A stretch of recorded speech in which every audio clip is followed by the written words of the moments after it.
Normally, oh sorry, hi, James from engVid. Normally I'd be reading my paper or magazine. Today, no.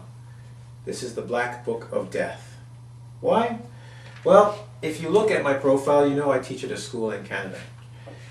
And every once in a while, I write down things that make me angry. Angry because students do not know these useful, helpful things. Why? It's because it's repetitive. If you saw an earlier video, and I suggest you do, we talked about foods, and we said delightful, tasty, succulent, instead of delicious. I actually used to have students say, the water is delicious, teacher. Water is not delicious, it's water. Okay? Here are two more things, examples of things that drive me crazy. And if you correct these things, your teachers will actually treat you a little differently. You'll find they'll treat you as if you were more intelligent. And it's true, because you're showing you understand how to use the English instead of using the same repetitive English over and over. All right? Today's lesson is on, for example, and same. Okay? So, ready? Let's go to the board. My buddy's not here, but he will, because he's going to help me with the examples today.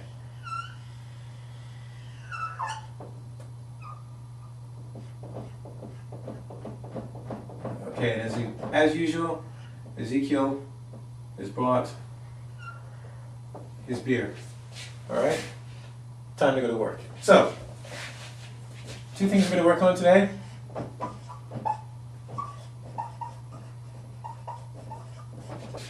Okay.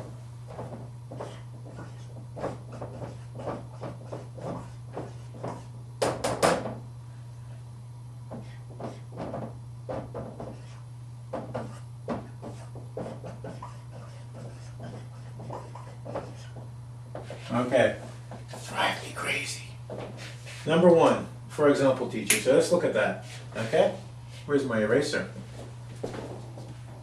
For example, I hate, but I forget my eraser. For example means, literally, I want to show you something that will prove to you what I'm saying, or give proof or evidence, or I want to show you something, right? So there's got to be a different way of saying, for example. Yes, I'm holding my book. This will be one of the first times I'm going to read it because I want to make sure you get some really good examples or illustrations for what I want you to learn. Ah, see, illustration. Illustration means to draw, but it means a picture. Let's go to the board. So for example, teacher, let's get rid of that. What do you mean? There are either one or two things. You either want to prove a point or show something. So let's looking at to show. Another thing for saying, instead of this, you can say, for instance.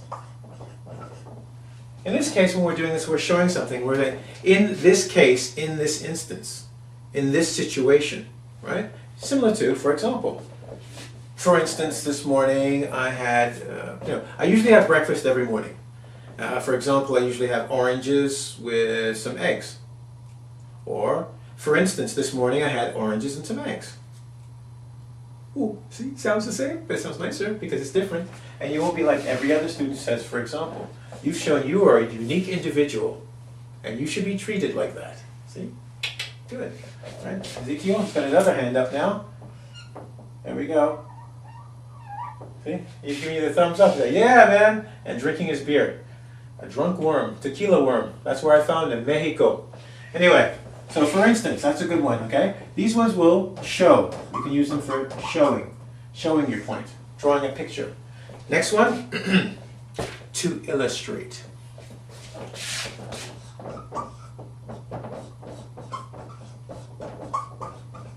When you illustrate something, you draw it. You draw a picture.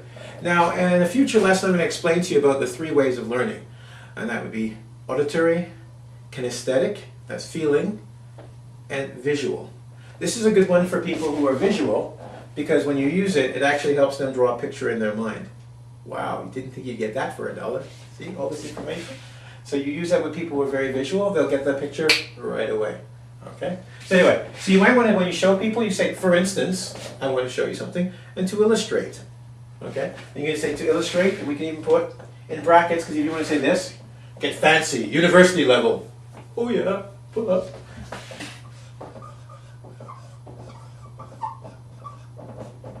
Okay, don't do this with your friends. They'll think you're snobby. Bum. There's another word for it, but this is PG-13. So just think, to illustrate is good enough. To illustrate what I mean, blah, blah, blah, right? For instance, blah, blah, blah. You want to go to your boss or professor, to illustrate my point, blah, blah, blah. Or to your judge. If you drink too much and drive, then you'll have to illustrate my point, drinking and driving, not good. All right, so this is for show, show, show. What's the next one we're going to do? Well, I've got two more for you, all right? So sometimes we want to show, but sometimes we want to prove. What do I mean by prove?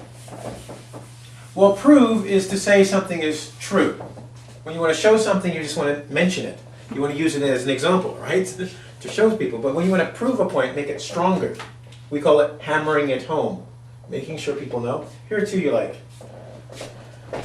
Your Honor, case in point.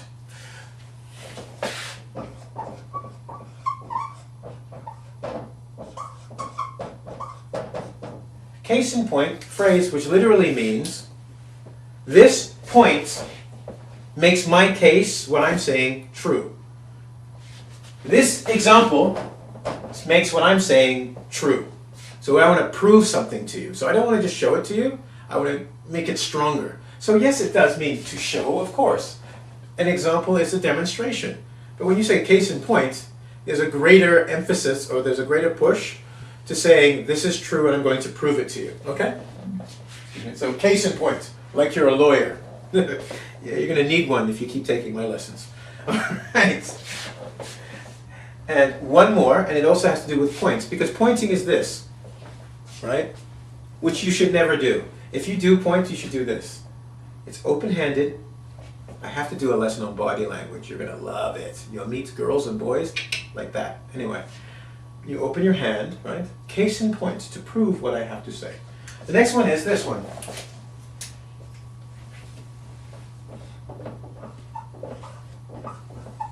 Look, see, there's a word. You can say this, to prove my point, blah, blah, blah, blah, blah, blah, blah, blah, blah. Right? Because it means, for example, to prove my point, and then you just say it. And that's taking this word example, for example, and saying it right off. Right? You're always late. To prove my point, yesterday, I waited 5 hours. To prove my point, yesterday, I waited 5 hours, or you're always late, for example, yesterday, I waited 5 hours. Oh my God. 4 different ways to say it. Look, isn't that beautiful? See, you like that? Yeah? See, you can say all of these. Don't do them one after the other because they'll think you're crazy. But you can say, for example, then maybe the next sentence or two, for instance, and then after that, to prove my point. And you'll probably find that the teacher will go, yes, yes, yes. Do you have a number? I'm kidding. That won't happen. But it's a good start, right? Start a conversation. Show you have mastered the language. Okay, to prove my points. And then you can actually add, I wouldn't do this. This is what we call overkill too much. Here's,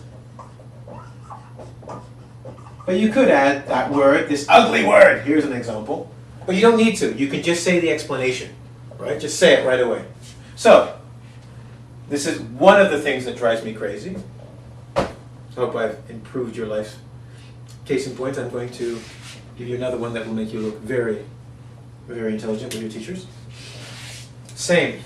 May I get rid of this? Ezekiel says yes.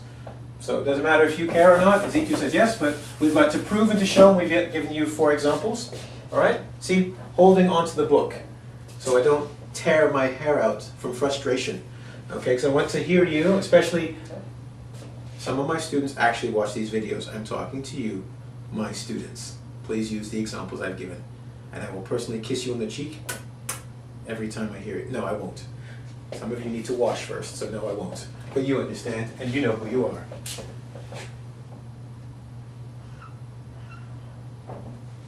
He needs his hat. It's cold in this country. All right. For example, teacher. Lesson number 1. The other one is pet peeve. You know what pet peeve is? It's the second lesson. Pet peeve is something that makes you angry all the time, no matter what. It's a pet peeve. Like a pet, you love your pet, so you love this thing because it's consistent in making you angry. Peeve means angry, right? Same. You will say to a student, I don't know, run. And they say, is it the same as walk, teacher? Obviously not. If it were, we would have one word for walk and run. We don't. We have two words. A lot of times, and I understand, so I'm being understanding here. A lot of times students want to make English easy so that they can learn it. I understand. I feel your pain. Really, I do. But don't give me pain and say everything is the same. Our dictionary is this thick, but you want it to be this thick, one page. It doesn't work that way. Okay? So here's what we're going to do. We're going to learn different ways of saying same so you can understand, because I know that's why you're saying is it the same, because you really want to understand. You're a good student. Yeah, pat yourself in the back. Go, I am a good student. You are. I love you. We all do here. Okay? But here's a different way of saying same. So let's go. All right? So, I love this. I always smile when students say this one. Similar. Similar has the idea of same. I have to get rid of this marker, excuse me. Flush, gone. All right. Similar means similar to same. It means close but not exact. And I like this word because it tells me that you are thinking. It tells me that you understand they are the same in some ways. That's why they've been used, but probably not exactly the same. And I'm like, you know what? I like you. You're a thinker. That's good. So similar, look at this. A one word for me. So don't say is it the same, saying is it similar to? All right? To is used for direction. Preposition used for direction. So you're saying is it close to or like this one? Okay? Another one we can say is like. Is it like this? Like is a comparative word, right? We use it for comparisons. Right? Similes, metaphors. Okay, so is it like this? Is it like that? That way it gives the teacher and you both room to understand what they are similar to, or what is the same, and maybe what the differences are. Now, these are positive ways of looking at it. I like this because these are saying, what is the same between these things? But how do we talk about negative differences? Because sometimes things aren't different, and you know, like, I know this is the same here, but when is it different? That's what I need to know. Well, these ones are talking about the differences. All right? So let's take a look, for instance. Okay? We can say, oh, 1 second, you know what? I've got one more here for you. Okay, so this is one, similar to. All right? We've got similar to, that's number one. Number two is like. Number three, okay, here we go.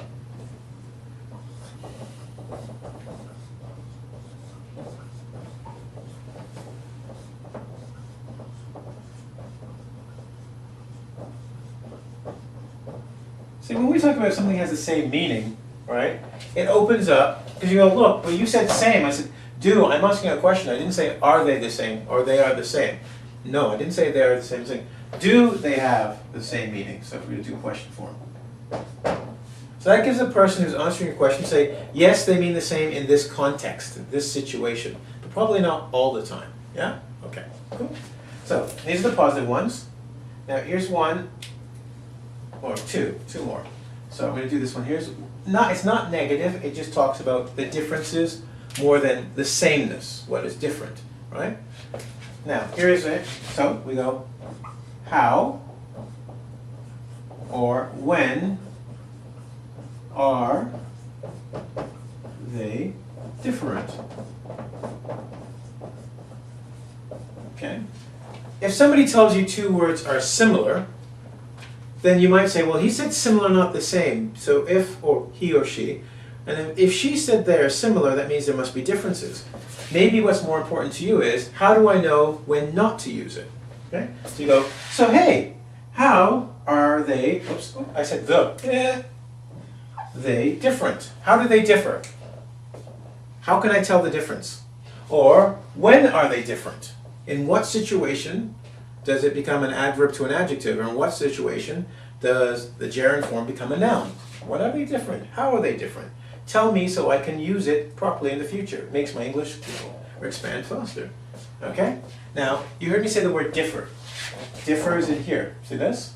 Okay, so here's what I want to do here. I'm going to, erase my number 1. I love it, I really do. Okay, so I don't want you to forget it. This is number 4, right? And this is another negative one, but it's not really negative. Do you remember how we say they're the same? Well, you can say this. 2.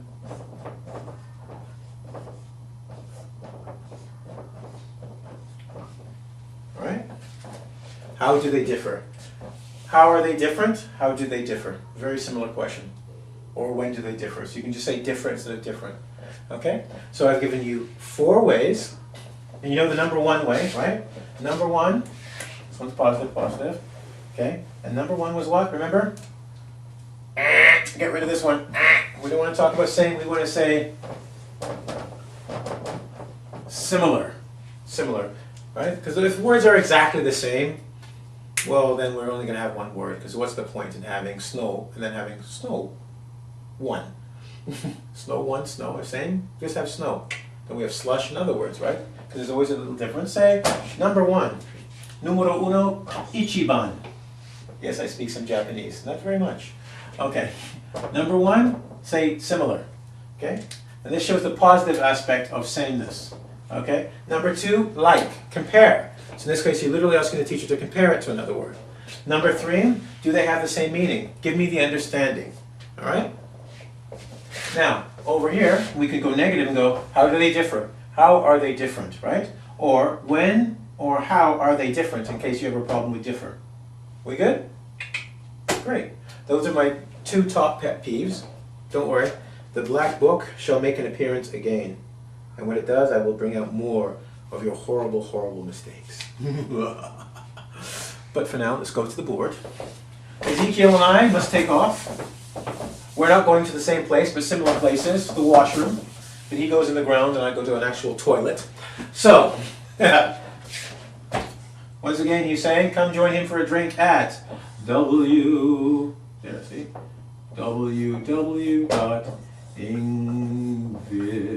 ing as in English, vid as in video.com, where you can come to learn more and more English and